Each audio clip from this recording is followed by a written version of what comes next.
Hola, mi nombre es Paula Andrea Colmenares, soy egresada en la Tecnología de Contabilidad y Finanzas del SENA en el año 2019. Actualmente trabajo en el proyecto de investigación CENOVA de costos, el cual se denomina Implementación de los módulos inventario, mano de obra y variables financieras en el software Herramienta de apoyo para el costeo en las empresas manufactureras ACEN.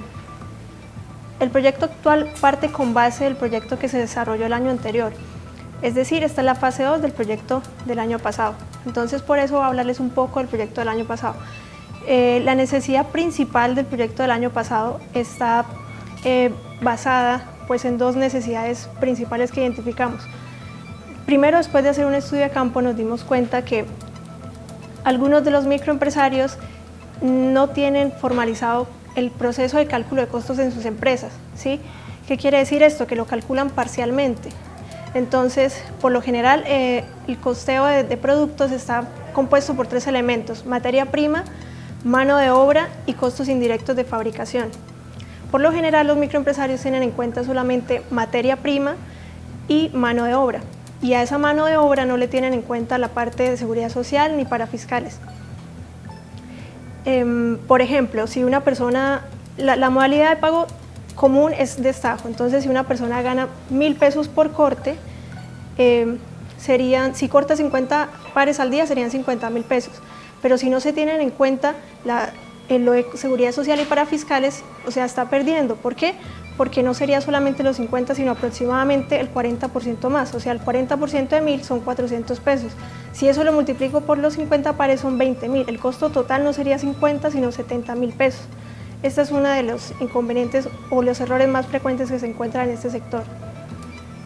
Adicional a eso, también el cálculo de costos indirectos de fabricación no se está teniendo en cuenta, que hace parte de los costos indirectos de fabricación, los arrendamientos, la depreciación a maquinaria, los servicios públicos, y si estos valores no se tienen en cuenta en el proceso del costo, pues el empresario va a perder. ¿Por qué va a perder? Porque va a generar un precio equivocado de venta, y si genera un precio equivocado de venta, sus utilidades van a bajar, ¿sí?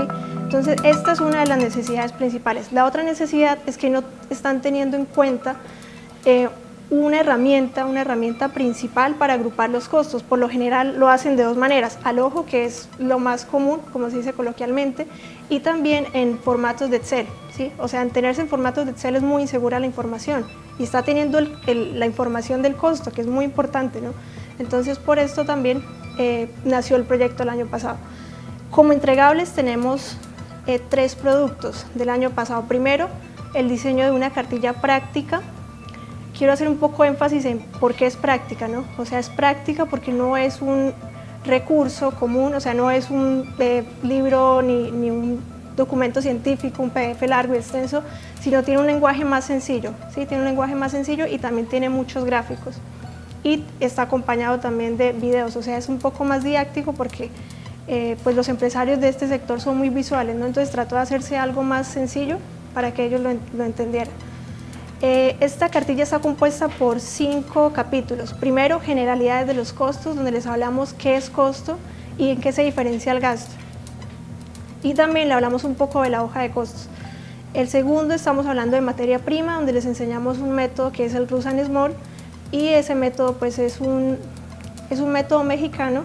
Bueno, no es mexicano como tal, pero lo adoptaron los mexicanos y acá lo adoptamos para calcular el consumo de cuero por referencia, o sea, es para el cuero.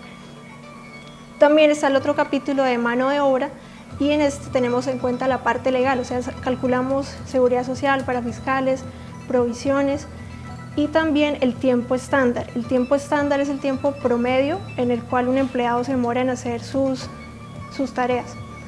El cuarto capítulo son los costos indirectos de fabricación, que mencioné hace un momento, que trata pues de arrendamientos, servicios públicos y cómo se aplican a diferentes referencias. Y el último, la acumulación de los costos, donde llegamos a la hoja de costos. Otro recurso, otro producto que tiene este proyecto en la fase 1 es la creación e implementación del componente práctico, o sea, de lo que se habló en la cartilla en el software ACEN. O sea que es mucho más sencillo, o sea, el empresario ingresa los datos y la herramienta calcula el costo. Y finalmente hicimos una retroalimentación y pruebas con empresarios del sector.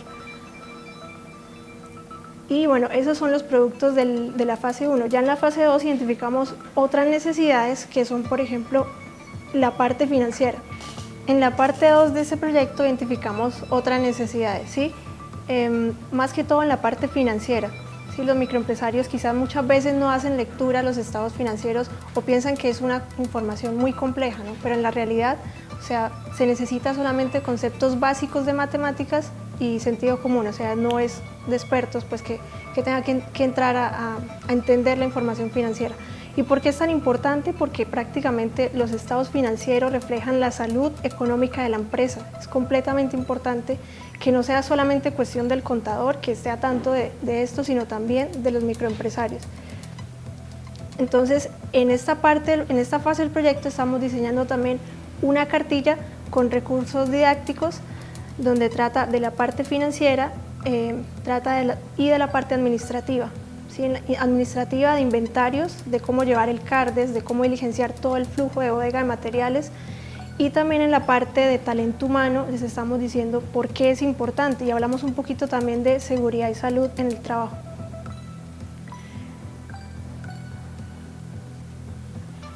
Bueno, para finalizar esta primera parte, estos contenidos son completamente importantes para los microempresarios del sector para que puedan seguir desarrollándose competitivamente en esta área. ¿En qué consiste hacer una buena investigación? Hacer una buena investigación consiste principalmente en buscar diferentes fuentes de información y analizar lo que está buscando, o sea, es un trabajo de mucha paciencia, ya que no todo lo que usted investiga le va a servir.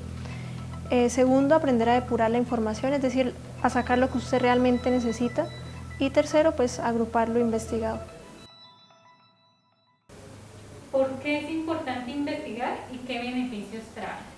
Investigar es importante para crear un pensamiento crítico y analítico, ¿sí?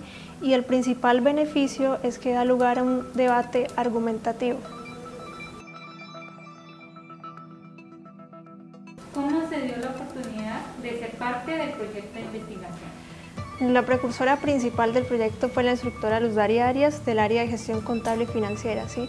En el año 2018, cuando estábamos viendo costos, hicimos un ejercicio completo en Excel, ¿sí? Pero fue demasiado largo.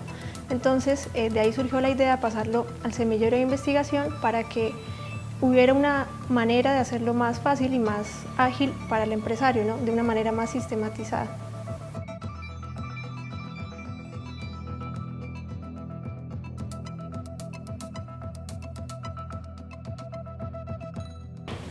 ¿Una invitación para que los aprendices de SENA inicien a investigar? Aprendices, desde mi experiencia me di cuenta que la investigación no es un requisito más, sino por el contrario, es un plus para el desarrollo de su carrera profesional. Por eso lo invito a que se inscriba en el semillero de investigación de mayor interés.